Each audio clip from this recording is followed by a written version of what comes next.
अस्सलामु अलैकुम वरहमतुल्लाह। नाजरीन, इस वक्त पाकिस्तान का सबसे बड़ा सूबा पंजाब और पाकिस्तान के अंदर आबादी और उसके साथ प्रोडक्शन के लिहाज से और बिलखुसूस ज़राअत के लिहाज से जो सूबा पंजाब का मकाम है वो किसी से छुपा हुआ नहीं है। मगर बहुत अफसोस की बात कि पाकिस्तान के सबसे बड़े सूबे में इस वक्त किसान बरादरी पाकिस्तानी हुकूमत की नाअहलियों और बिलखुसूस पंजाब हुकूमत की मिसमैनेजमेंट के नतीजे में इस कदर परेशानी का शिकार है कि जिसके दूरस असरात आने वाले वक्तों में न सिर्फ हमारी ज़राअत पर पड़ने जा रहे हैं बल्कि किसानों को मायूस करके हम उनको अपनी जमीनें बेच के ज़राअत के हवाले से पाकिस्तानी मईशत को एक बड़ा धचका लगाने के अंदर अपना गंदे अंदाज में किरदार अदा करने का माहौल देख रहे हैं। अल्लाह हमारे मुल्क को उससे महफूज रखे। इस वक्त पंजाब के किसानों के साथ जो तकरीबन 4000 रुपए रेट तय किया गया था कि इस रेट पर हम आपकी गंदम खरीद लेंगे, वो गंदम खरीदना तो दूर की बात, इस गंदम खरीदने के लिए ना इनके पास पैसे हैं या पैसे हैं तो शायद नीयतों में कोई खोट है या खराबी है। और हम देखते हैं कि जिम्मेदारों को बारदाना ही नहीं दिया गया पहले नंबर पर, और इससे पीछे कौमी सतह पर जो इंतहाई घिनौना खेल खेला गया, अल्लाह रहम फरमाए, अब वो बातें स्कैंडल की शक्ल में सामने आ रही हैं। लाखों टन गंदम एक ऐसे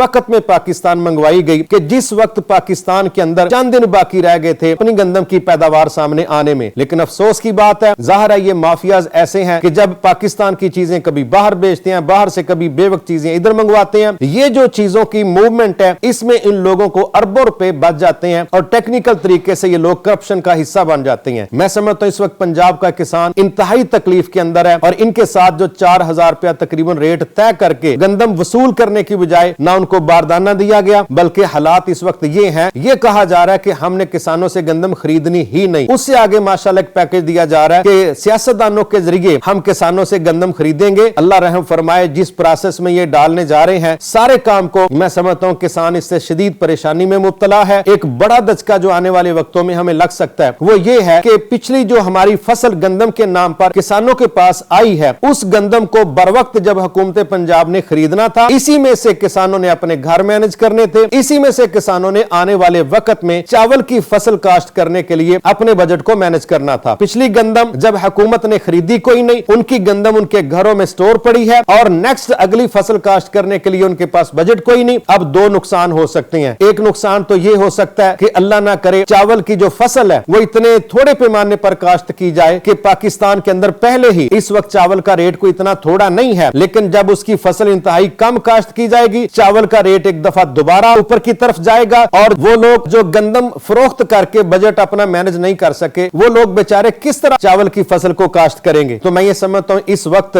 बहुत ज्यादा परेशानी के अंदर हम सब का फर्ज बनता है कि पाकिस्तान को अरबों रुपए का नुकसान पहुंचाने के लिए जो टेक्निकल तरीका अख्तियार किया गया है बेवक्त बाहर से गंदम मंगवाने का और उसके साथ साथ अपने किसानों की हौसला शिकनी का और उनकी तजलील का जो अंदाज अख्तियार किया गया है, इस बात को, इस परेशानी को पूरे पाकिस्तान के अंदर उठाना बहुत ज्यादा जरूरी है। बिलखुसूस कौमी हुकूमत और उससे बढ़ के मैं समझता हूं पंजाब की हुकूमत को यह बावर करवाना बहुत ज्यादा जरूरी है कि आपने पाकिस्तान की रीढ़ की हड्डी जो मईशत के अंदर ज़राअत के नाम से मारूफ है, आपने रीढ़ की हड्डी तोड़ने के अंदर जो किरदार अदा किया है। आप सोच नहीं सकते कि आने वाले वक्तों में किसान मायूसियों के जरिए जब अपनी जमीन मरला मरला करके फरोख्त करेगा और वो फसलें और ज़राअत से तौबा करेगा तो आप देखिएगा कि फिर आपको बाहर से हर चीज जो महंगे दामों मंगवानी पड़ेगी तो नताइज क्या से क्या हो जाएंगे। लिहाजा इस वक्त इंशाल्लाह मैं तमाम लोगों को दावत देता हूं 17 मई बरोज जुमातुल मुबारक ठीक 4:30 बजे शेरावाला बाग डिवीजन गुजरांवाला के अंदर इंशाल्लाह हम किसानों के साथ अज़हारे यकजहती के लिए एक शानदार मुजाहरा मुनक्किद करने जा रहे हैं और पाकिस्तान मरकजी मुस्लिम लीग इस मुजाहरे का इंशाल्लाह इत्तिमाम कर रही है। मैं तमाम किसान बरादरी को बिलखुसूस और आम लोगों को भी दावत देता हूं वो अपने किसान बरादरी के साथ अज़हारे यकजहती के लिए इस जगह पर जमा हो ताकि हम अपनी रीढ़ की हड्डी जो मईशत के अंदर ज़राअत के नाम से मशहूर है उसको मजबूत और महफूज करने के लिए अपने हिस्से का किरदार जरूर अदा करें। बहुत शुक्रिया। अस्सलामु अलैकुम व रहमतुल्लाह।